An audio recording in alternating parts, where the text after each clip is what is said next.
ॐ सदाशिवसमारम्भां शङ्कराचार्यमध्यमाम् अस्मदाचार्यपर्यन्तां वन्दे गुरुपरम्पराम्। ॐ पूर्णमदः पूर्णमिदं पूर्णात् पूर्णमुदच्यते पूर्णस्य पूर्णमादाय पूर्णमेवावशिष्यते। ॐ शान्तिः शान्तिः शान्तिः। ओम नमो ब्रह्मादिभ्यो ब्रह्म विद्या संप्रदाय कर्तृभ्यो वंश ऋषिभ्यो नमो गुरुभ्यः।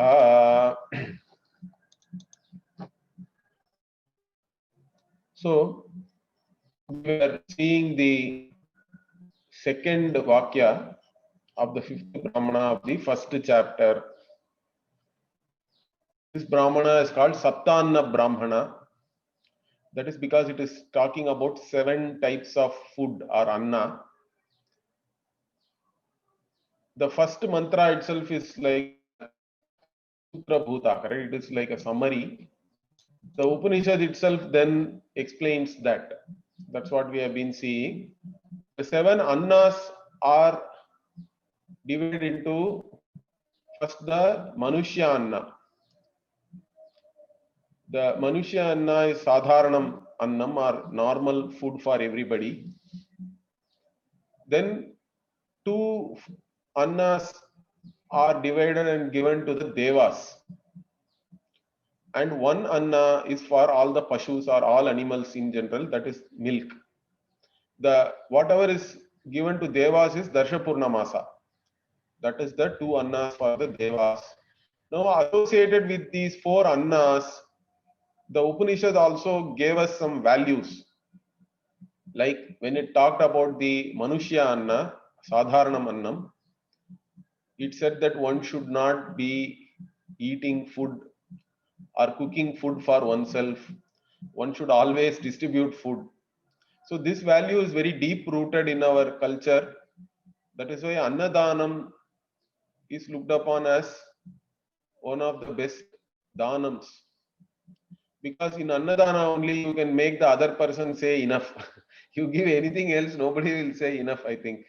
But with Annam, they have to say enough. So the Upanishad says that one should not eat oneself or cook for oneself and only eat it oneself. One should distribute food always. Then when it talked about the Devannam also, it said that since that Darsha Purnamasa ritual, whatever offering we are giving to the Devas, it is like a Danam. So you cannot do it as a Ishti or a Ishtakarma, means expecting something for yourself, some result for yourself. You do it like a Dana for the Devas. Of course, whenever you do like that, some punya will accrue to you and that will fructify for you as pleasant experiences. But still you have to do it like you are giving a danam, not expecting anything particularly from that. Of course, kamya karmas are all there in the Veda. Then there is a question, should we not then do any kamya karma at all? Means that's why the Veda uses there ishti yajukaha. So Bhashyakara intelligently pointed out that do not make it a habit. This doing kamya karma should not be a habit. Otherwise, once in a while you can do kamya karma also. That's why the Veda is itself giving you a lot of kamya karmas. If you desire something, then you can do a particular yajna to fulfill that desire, but do not make it into a habit. That is the point there. So, particularly the Darsha Purnamasa, whatever the annas which we are offering to the Devas, that should be offered like a danam only, without expecting any result for that or a specific result for that. But in general, you will gain punya for that also. Then the Pashwannam also, Kshira, there again the Upanishad talked about a particular upasana where you visualize that this milk is the pratishtha for the entire srishti. Correct? The whole world itself is based on this milk. It is because of milk only this whole world has come about. So how do we understand that? Because from milk only we are getting the ghee, which we use as an offering. So the milk products and milk itself is very essential for all the Vaidika karma, and by doing Vaidika karma only and gaining punya, we are creating our own world. Okay, so the entire Srishti itself is actually uh, dependent, or it is based, its pratishtha is there in this milk. Like that, you can do upasana, you can visualize that and then do agnihotra, means you will get a phala for that. Okay, so that also was talked about. In fact, there was another opinion also was there, that whether you have to do it for one whole year. Some people say that you have to do it for one whole year like this, then only you will get the result. But the Upanishad then says, no, no, that's not required. As soon as you do it, you will get the result. Okay, so that portion also we already saw. Then finally, we were looking at something very interesting.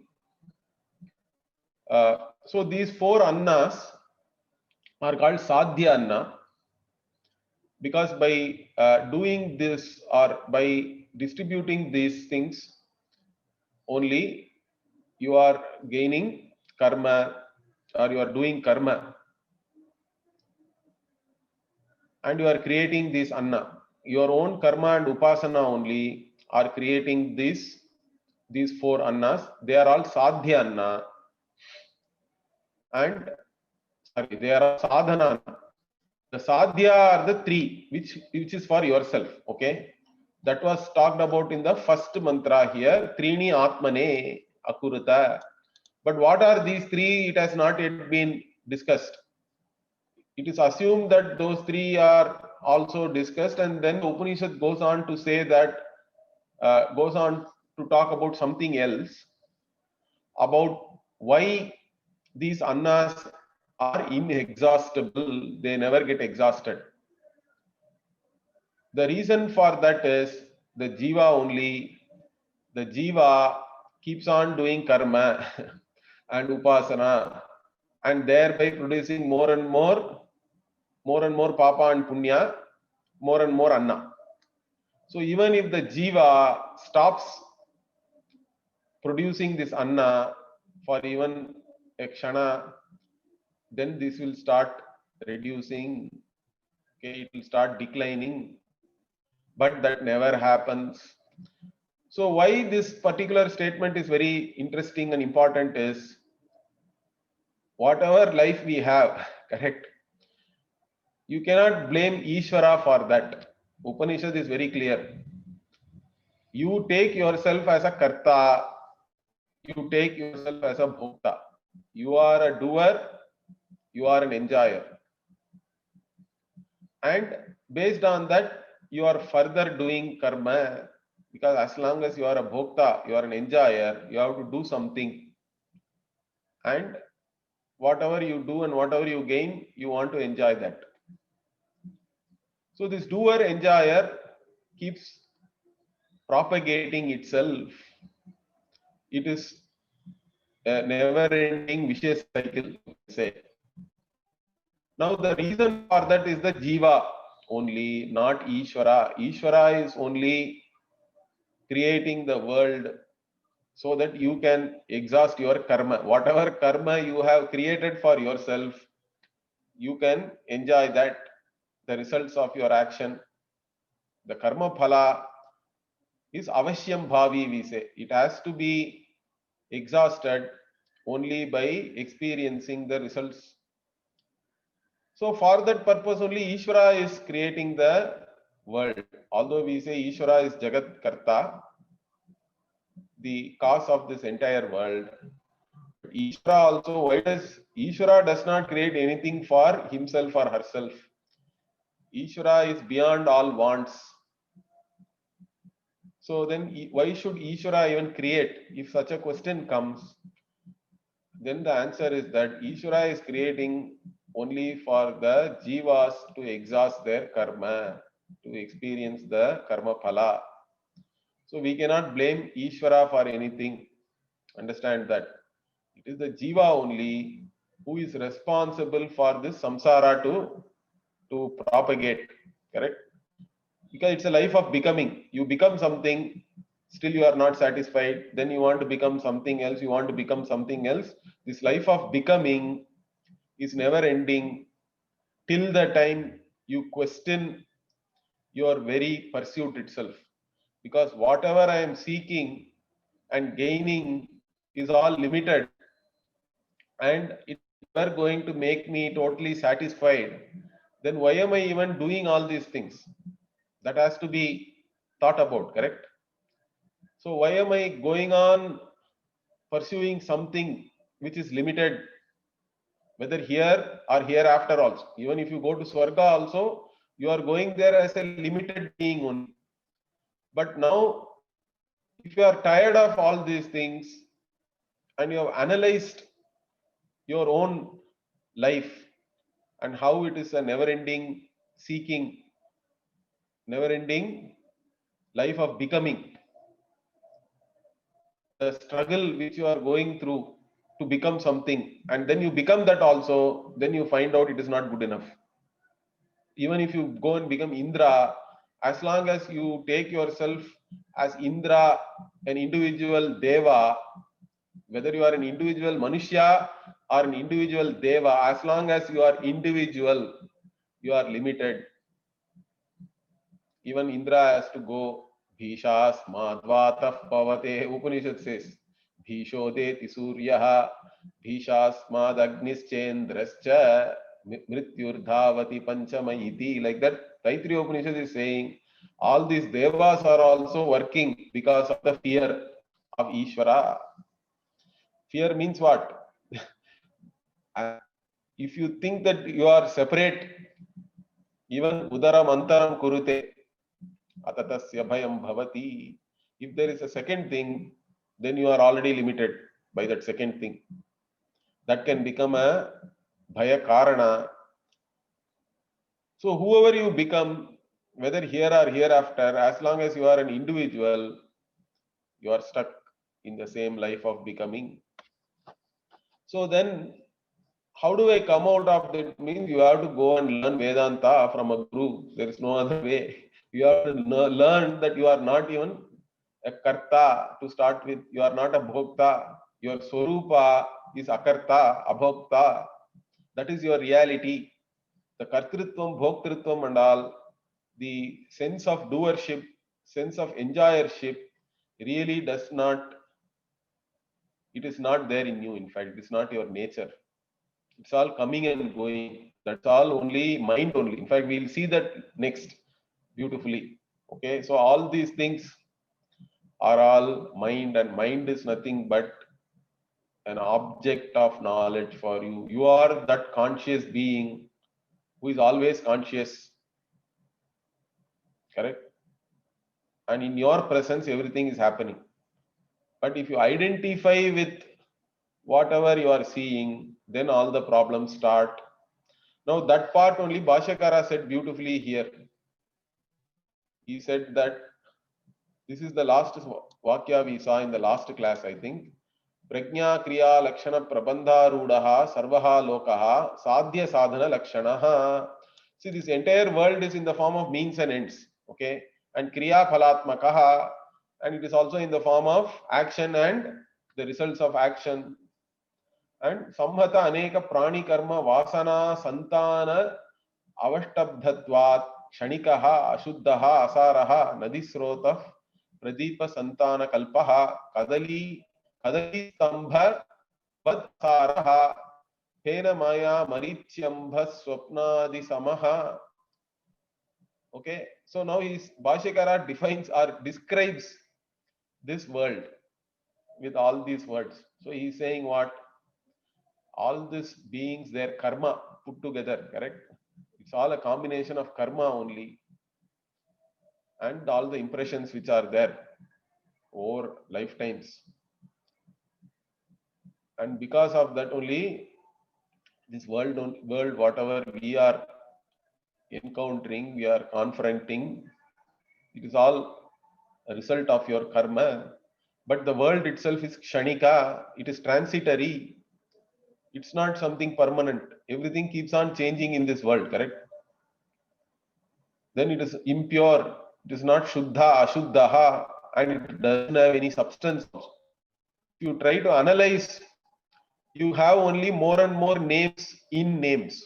Namni, namani, like that my Guruji always used to say. Namni, namani means what? You take any one thing, part, it's a name, it has a form. But then you say, no, part is only name and form. In reality, only clay is there.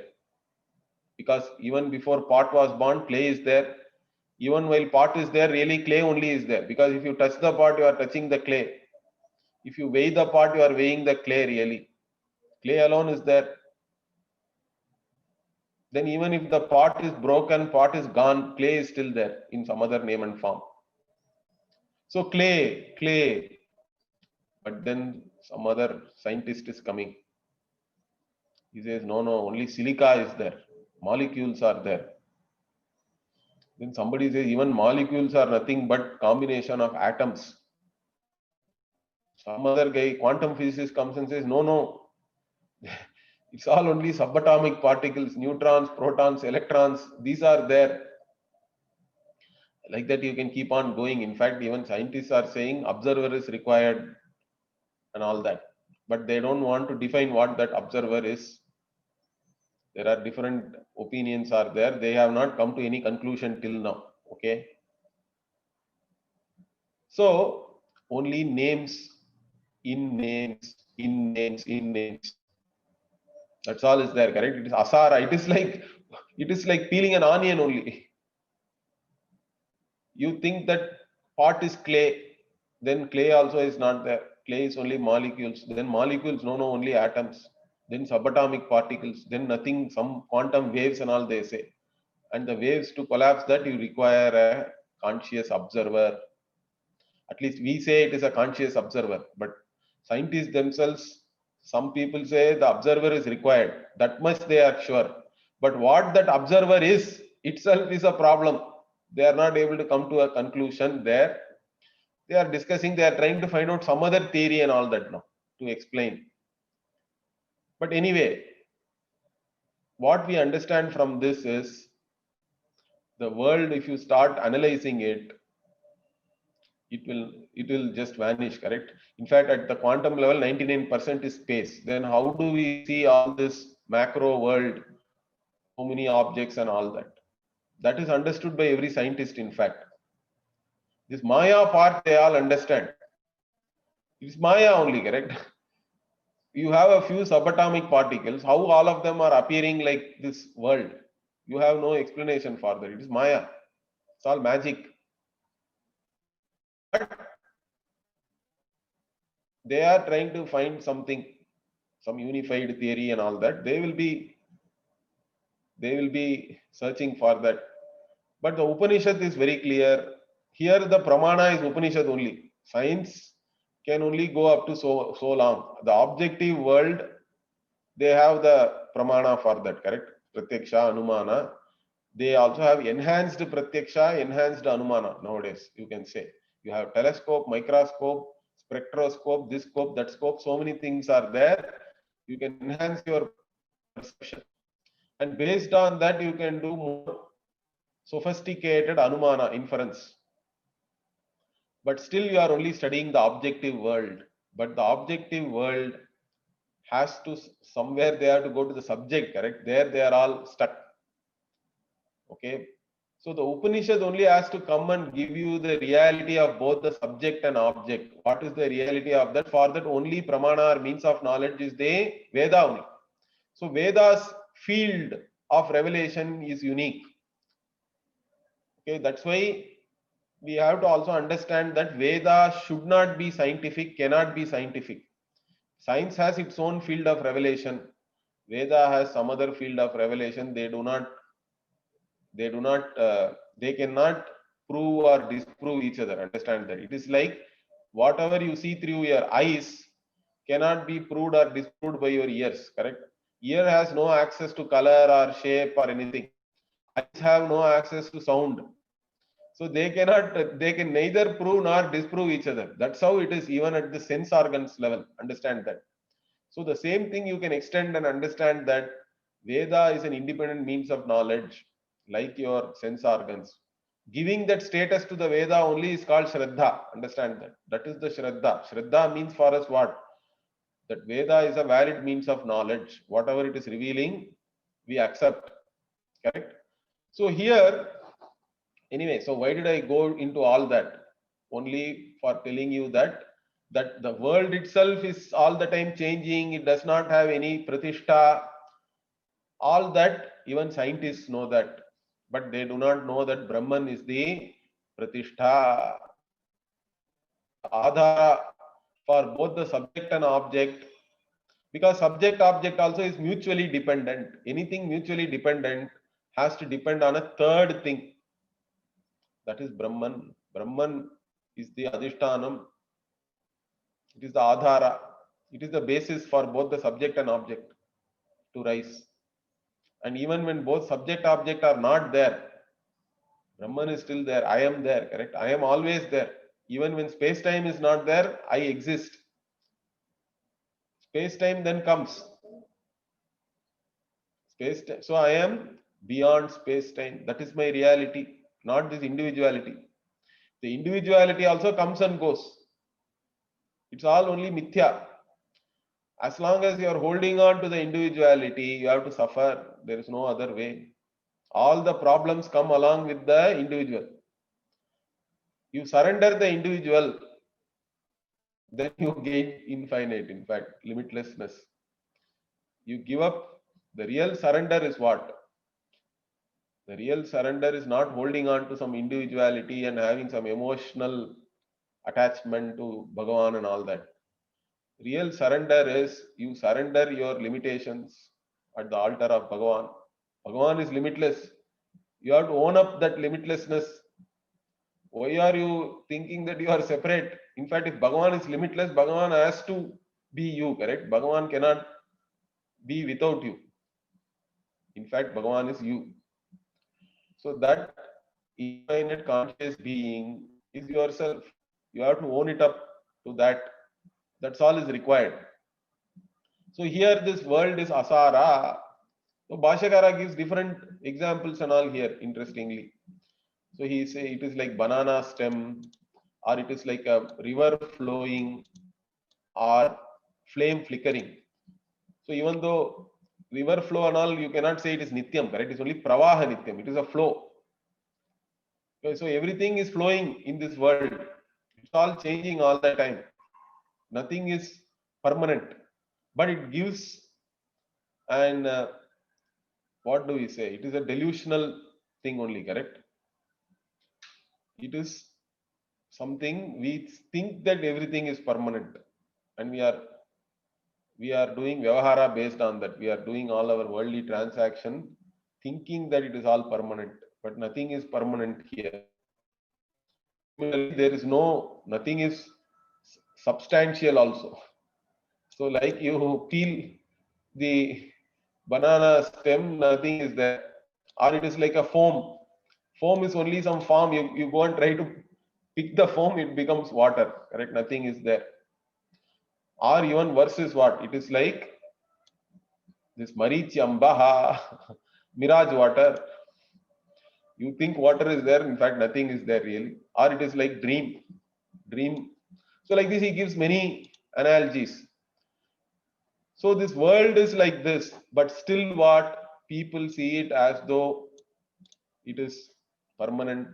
And in fact, they have their identity on these objects.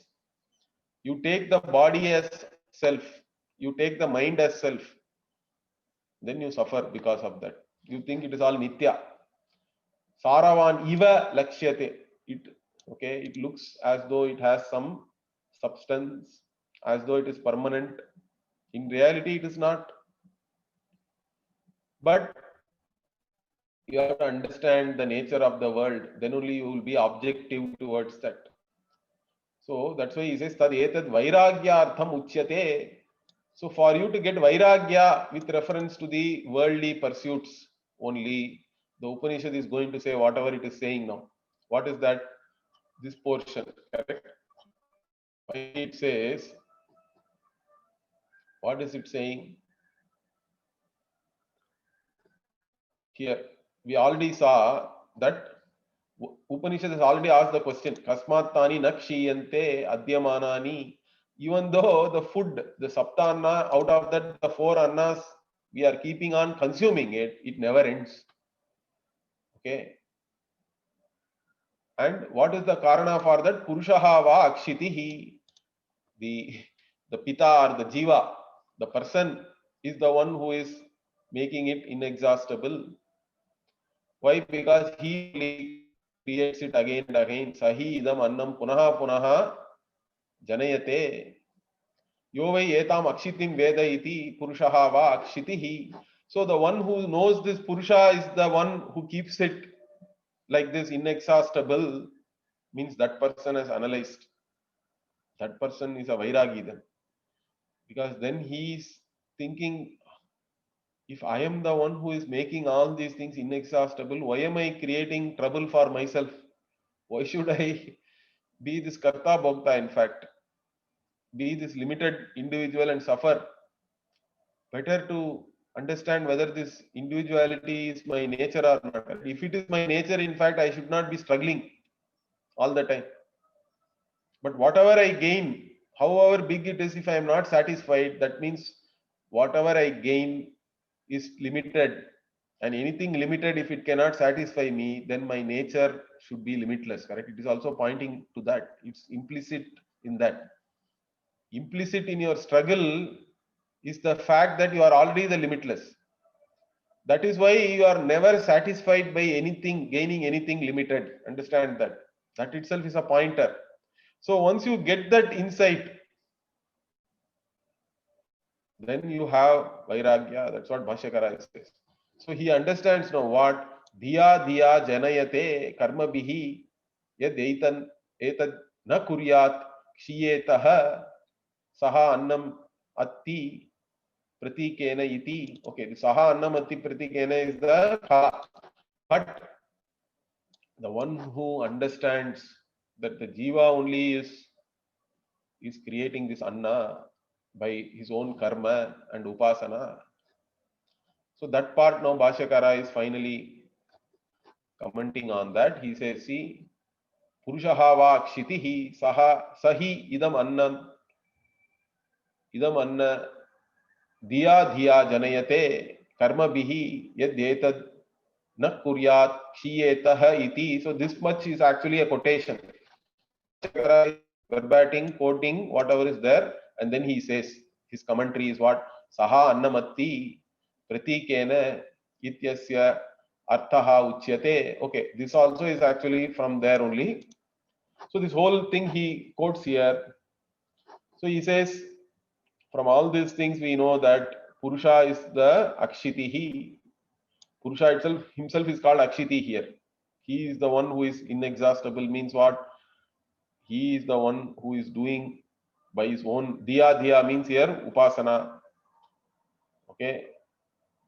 At the right time, he is doing everything so that it never exhausts. With his own karma and upasana, this jiva is generating everything. And if he does not do it, it will remain.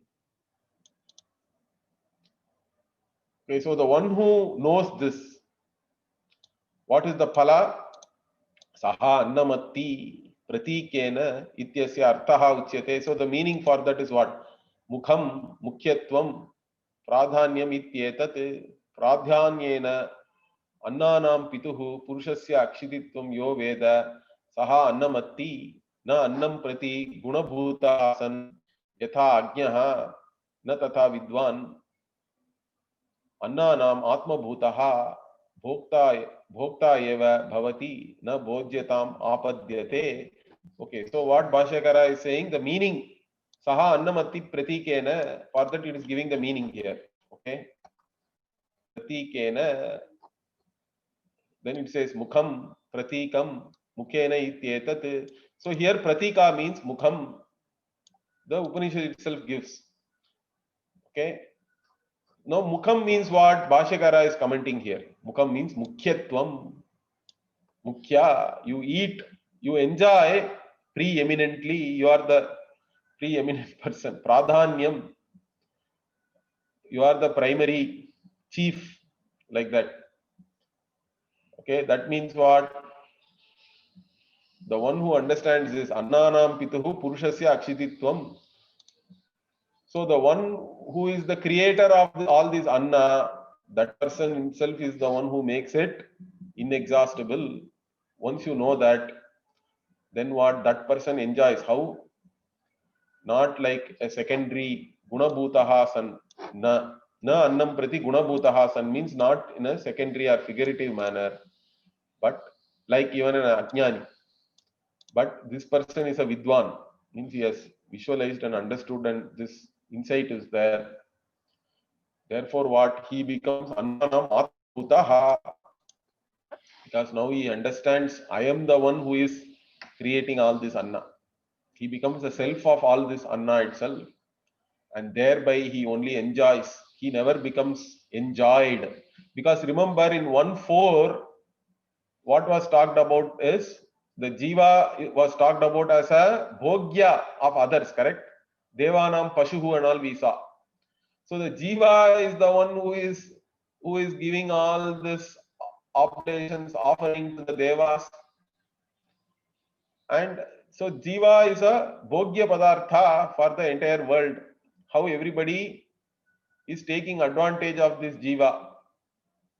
That was talked about, the Ajnani Purusha. Now here, the same jiva, the same individual is talked about as the one who is enjoying. So the enjoyer is also the enjoyed. That is how the world is, correct? Both are there always. It's all mutually dependent. And whatever is mutually dependent cannot be independent. Understand that. In fact, whatever is mutually dependent has to depend on a third independent entity. That is Brahman. In fact, that is called Madhu Vidya. Later on, we'll see.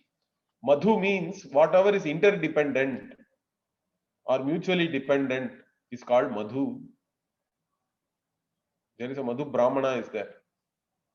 And that is Mithya, because it has to depend on something else which is independent. So that will be talked about. That is very important teaching. So here, so in the previous Brahmana, it was shown that Jiva is Bhogya. Now it is shown here, Jiva is Bhokta. And Jiva, in this particular Jiva who is enlightened, at least with reference to this particular insight, is only a Bhokta. He never becomes a Bhogya because he becomes the Devas himself. So he is a Bhokta eva bhavati na bhojyatam apadyate. So he is not going to become an enjoyed person. He will become only the enjoyer. Why? Because sa devan api gacchati, sa urjam upajivati. So he becomes devatma bhavam pratipadyate. Bhashyakara says devan api gacchati means he becomes the self of the devas themselves. Urjam means here amritam. Means at least he doesn't die there, correct? In Devaloka, there is no death like what we have here. So, Urjam Amritancha Upajivati iti eduktam sa prashamsa. So, this is only a praise of this. It is not revealing anything new. That's what apurvartaha anya na asti. See, typically when we talk about Veda Vakyas, whatever it is revealing, what is being revealed, we analyze it. Okay, and when we analyze, we use certain tools for that. In the Purva Mimamsa have developed all this, how to analyze the Veda Vakyas and understand the meaning, and also know whether something which is revealed is really a Pramana Vakya, or it is just a praise, or whatever we say, it is only a repetition. So we consider as valid knowledge only that which is uniquely revealed by the Veda. That is called apurva. Apurvata is one of the important aspect of the Shabda Pramana. The word, for it to be a valid means of knowledge, it has to reveal something which is unique, which is not otherwise available through Pratyaksha Anumana. Understand that. If it is simply restating that, that is not a Pramana Vakya. Sometimes Veda also restates certain things, or it is just praising, there is some story and all that, that you have to associate with something it is revealing uniquely. So in this case, this Urjam Upajivati is simply a praise for this Vidwan. Okay, it's only a prashamsa, it's not revealing anything new. Okay, so with this, this long bhashya is over. We go to the third. This in fact is one of the most quoted or popular vakyas. Bhashyakara quotes this because here only we get the pramana for mind. So let us see this quickly. Trini atmane akuruta iti mano vacham pranam tani atmane akuruta anyatra mana abhuvam na adarsham anyatra mana abhuvam na ashrausham iti manasa hyeva pashyati manasa shrinoti. So the Trini Atmane, this is the one from the first, it is now only commenting Upanishad itself, correct? Trini Atmane Akuruta, that part is now being commented by this third Vakya. And what are those three? Iti, iti means it is quoting. Then it says Mano, Vacham, Pranam. So whatever you, three annas for yourself you have, correct? These are the sadhya annas. The four annas we saw before, they are the sadhanas. So if you create lot of food and distribute, if you offer to the devas with Darsha Purnamasa, and again milk also you have, and then you do lot of karma with the right attitude, okay, Agnihotradi. So these four annas, if you distribute and if you give and do your karma and upasana, the other three annas are sadhana, you gain very well then. Your mind, your vak, speech, and your prana itself, life, whatever life force you can say, they are something you gain, these three things. Okay. By doing those other four or using those other four annas. So mano, vacham, pranam, these three are for yourself. Tani atmane, these three are for oneself. And here first, whether something called mind is there or not, this confusion is there even today. Understand that. There are many scientists who are called material monist. So these material monist people say that mind is an epiphenomenon of matter. That means really nothing called mind is there. Okay. Only matter is there. There is no mind. And everything they try to explain like some chemical reaction is happening in the brain and all that. Okay. But there are others, they are in fact called dualist. In the modern scientific world, the dualist is the guy who says that mind also is there, matter also is there. Okay, that person is a dualist. Because they say that the mind has an effect on your matter. Unless mind is there separately, how can it have any effect on the matter? So they have their own logic for that. Okay. But anyway, so but still scientists have not come to any conclusion. In fact, there is a huge body of knowledge called psychology, which is supposed to study the mind. Okay, even there, you can be a psychologist without really talking about mind, because there are behavioral psychologists are all there. They only talk about behavior. Okay.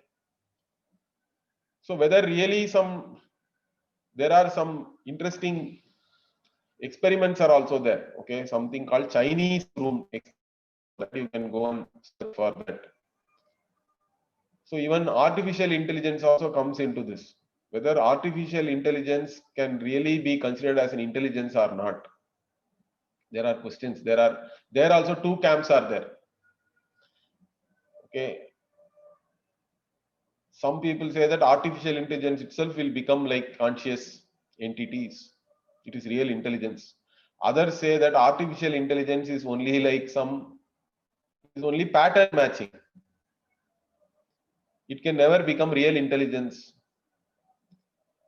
It is only like a simulation of weather. The simulation of weather can never become real weather. There is like that some people argue. So this argument also is not going to end anytime soon. Okay, I have read the debate on both sides. So here, mind itself is there or not. Scientists are not able to come to any conclusion. So forget the scientists, because tarkasya naisha tarkena matirapaneya, like that Kathopanishad says. Tarka, also there is a Brahma Sutra is there, tarkasya apratishthanath, like that. Tarka itself does not have any pratishtha. It doesn't have any basis. Unless you give some basis for that, you cannot do any inference, logic and all that. For that, there needs to be a means of knowledge where you can depend on. So do not get into all this tarka and lose your mind. Take the Veda as a pramana, and Veda here it is revealing there is mind. Okay, Veda is saying that mind is there, and it is also giving its own analogy for you to understand that mind is there. What is the analogy it is saying? Anyatra mana abhuvam na adarsham. I did not see because my mind was somewhere else. We say that, correct? Your eyes are open, something is there right in front of you.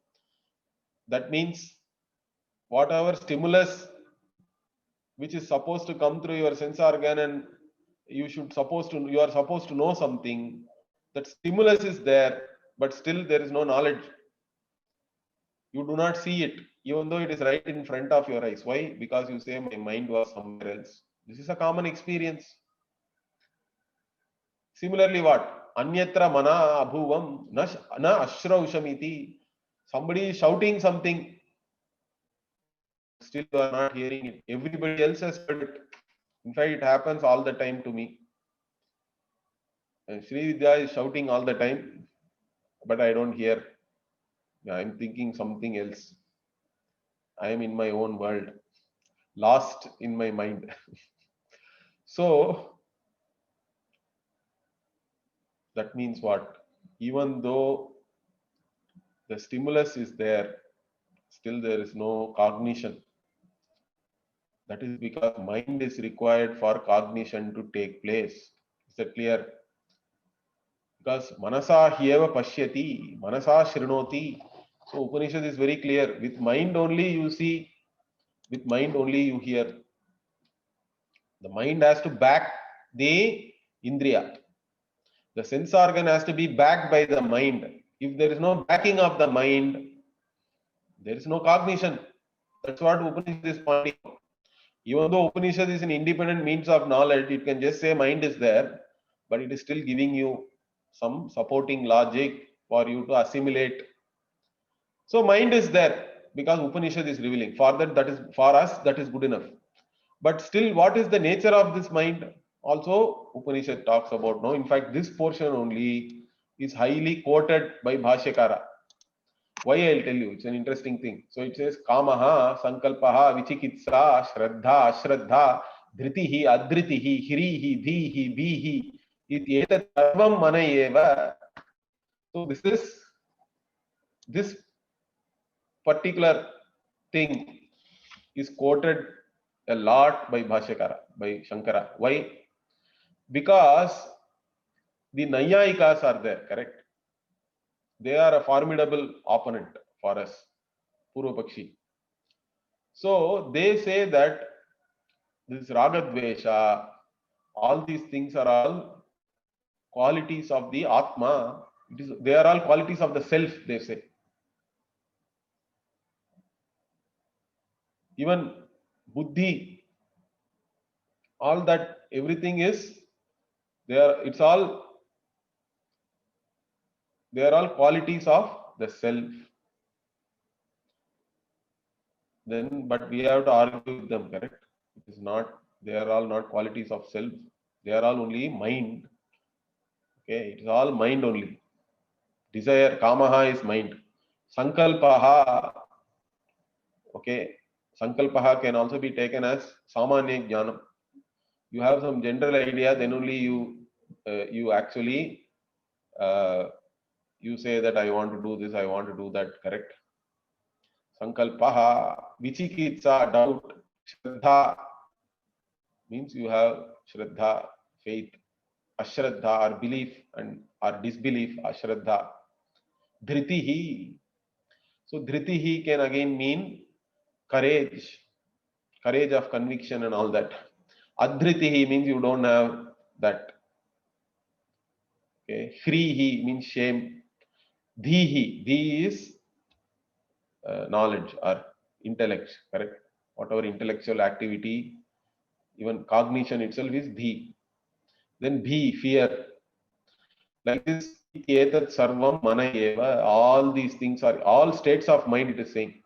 Okay, different emotions, all manovritti, these are all modifications of mind only, states of mind. It's all mind only. Mind itself is nothing but all these different states. So by saying all these things are mind only, Atma is free from all these things. Understand that that is the very, very great implication of this. So we argue with the Nayayika a lot, saying that you cannot say all this raga and dvesha or even all knowledge itself when it takes place, it's a quality of Atma, they say. We don't accept. We quote this only. Because Nayayikas also accept Veda as a pramana, although for namesake only they accept. But still, since they accept the Veda as a pramana, we quote the Veda and tell them that whatever theory you are proposing is faulty, it's not good enough, it's against whatever the Veda is revealing. So here the Veda is clearly revealing one mind is there, and what is the nature of this mind also, it is revealed here very clearly. In fact, Upanishad is not yet satisfied. It is giving one more analogy for you to understand that mind is there. What? Tasmadapi prishtataha upasprishtah manasa vijanati. So even, so because mind is all these things, therefore what? Even if somebody touches you from behind, let us say, you exactly know where they are touching. Now why this analogy is given is, the Upanishad is saying the sense of touch only tells you the touch. It only conveys touch.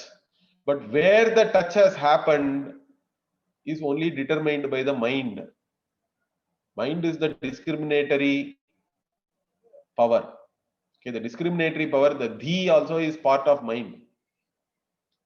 Okay, dhi means it is nischayatmaka. That cognition is nischaya, correct? It is this, it is decided. Sankalpa means some doubt is still there, or samanya jnanam. Dhihi means it is nischaya jnanam, specific knowledge. This is this, like that. And that is only given by the mind. So where exactly the touch happened, even though somebody is touching you behind, you don't see where they are touching, but you know exactly where they have touched, whether they have touched here or the lower back or upper back, whatever. That mind only is telling you manasa vijanati. So again, one more analogy also Upanishad is giving here. So mind is there, and this is the nature of mind. Okay, that is one anna. Then next one is what? Yaha kasta shabdaha vageva sa. So any sound which is used for communication, any dhvani is shabda here is dhvani. It's all vak only, it is all speech. Any sound you use to communicate is speech. And again, Upanishad is now praising the speech. How? Yesha hi antamayatta yesha hi na. Means by the speech only you understand, correct? You come to know something as this is this. The abhidhana, the name, you say something, means the name also has to be said, correct? It has to be manifested in the form of speech. And then only knowledge takes place about something. So to know something, speech is required. But speech itself is not revealed by anything. It need not be, because speech itself, that sound comes and reaches you, correct? You don't require something else for the sound to reveal itself. Like even you don't require some other source of light to reveal the sun. Similarly, speech enlightens. And speech, and to enlighten the speech itself, you don't require another speech. So there is no anavastha here. There is no infinite regress. Okay, because somebody can ask, okay, you say speech is enlightening. Then who will enlighten the speech? Means that is not required. It is not enlightened by anything. Okay. Speech enlightens. So that is the praise for speech, vak. Then pranaha. So the third annam is prana. And this prana itself is what? Pranaha, apanaha, vyanaha, udanaha, samanaha. Ana ityetat sarvam prana eva. So all these things are prana only. In fact, the pancha prana we talk about, correct? Prano, pana, vyana, udana, samanaha. Like that, even in Taittiriya Upanishad also it comes.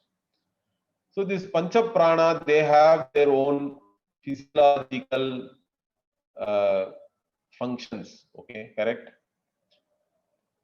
So each one of them, in fact, Bhashyakara will talk about all these things. He gives interesting descriptions and definitions also for all this pancha prana. Pranaha. So all these things are prana only. So when we say normally pancha, the prana constituting all five also we use, but prana, if we separately use it, then the breath which goes out is called prana. Okay. Then apana means something which is pushing down is called the apana. Excretion, all these things are apana. Vyanaha. Okay, vyana means it distributes. In fact, it is the one which is keeping the prana and apana and all that in control, you can say. But Bhashyakara talks about all that later. We will see in detail. Okay. And then udana or vyana also we say many times that the circulation and all is that blood circulation. Then udana means, in fact, at the time of death also udana is important. Even otherwise, when you are sneezing and all that, udana is in play. So the udana only is the takes it up. The sukshma sharira is pulled up from the stula sharira by the udana, and samanaha is the one which distributes all the nutrition to all the organs equally. That is also a function of prana. So pranaha, apanaha, vyanaha, udanaha, samanaha, ana also is there here. Okay, there is a ana. We'll see what that also is. All these things are prana only. It etat sarvam prana eva. Etan mayaha va ayam atma vangmayaha manomayaha pranamayaha. Okay.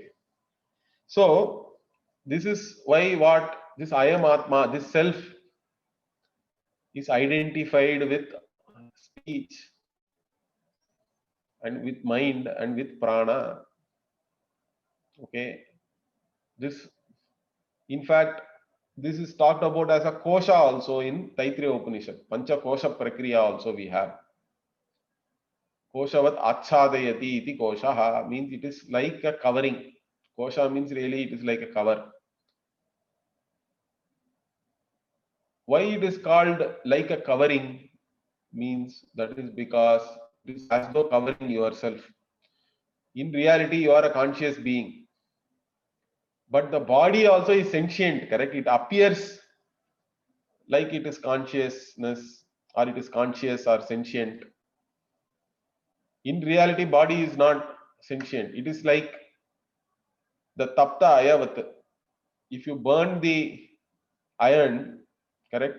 If you heat it, then iron also can, it's like it is hot and it can burn something. But really, iron doesn't have the ability to burn anything. It's only the fire which is there in the iron, correct? Similarly, body itself is jada. It's not really sentient.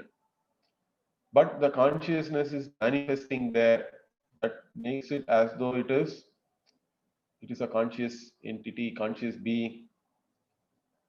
And based on that, we wrongly identify ourselves with the body because the body is sentient. The I sense also is placed there. It's the locus of self. That's why the body itself is I am Atma, this self. Body also becomes self. Speech, with the Indriyas also we have identity. I am blind, I am deaf, I am dumb, I'm not able to speak. All this identity is there. Correct? And with reference to mind also, we have so much identity. I am knowledgeable, I am ignorant, I am angry, all that. I am in pain, I am suffering, I am in sorrow. All that is a problem. And with prana also, I am thirsty, I am hungry. All these identities are there. So these things become the locus of your self. That is why they are, and in the past they are as though covering your real nature, correct? That's why they are all called kosha. So this Vangmayaha, Manomayaha, Pranamayaha, these are all, they are there, correct? They are the identity we place there. So there is an identity of self in all these things. That itself is a problem, in fact. But we have to analyze. This is where we have to do what is called as Atma Anatma Viveka. So very simple analysis, correct? The simplest of the analysis. What is the analysis? We say whatever you see is not you. Whatever I see is not I. Because I am always the subject. The subject can never become the object. That's all is the logic here. And if I am seeing something, it is not I. If I see the body, it is not I. If I know, if I see my own thirst and hunger and all that, it is not I.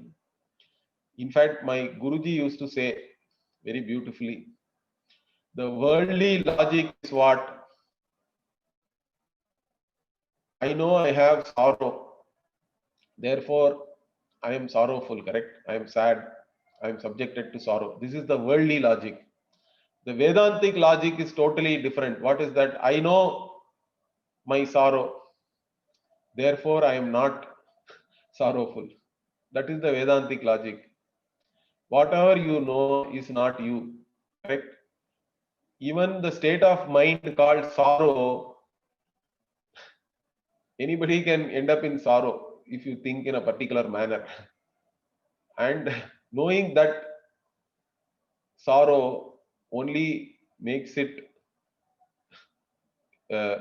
clear that you are not really sorrowful, in fact, because you are knowing sorrow. Sorrow is not you. Sorrow is something external to you. It has got nothing to do with you, really. So like this Atma Viveka is very important. And in fact, we have to look into that also. We'll see the Bhashya next week. Om Purnamadav Purnamidam Purnat Purnamudachyate Purnasya Purnamadhaya Purnameva Vashishyate. Om Shanti Shanti Shanti. Hari ओम श्री गुरुभ्यो नमः। हरि ओम।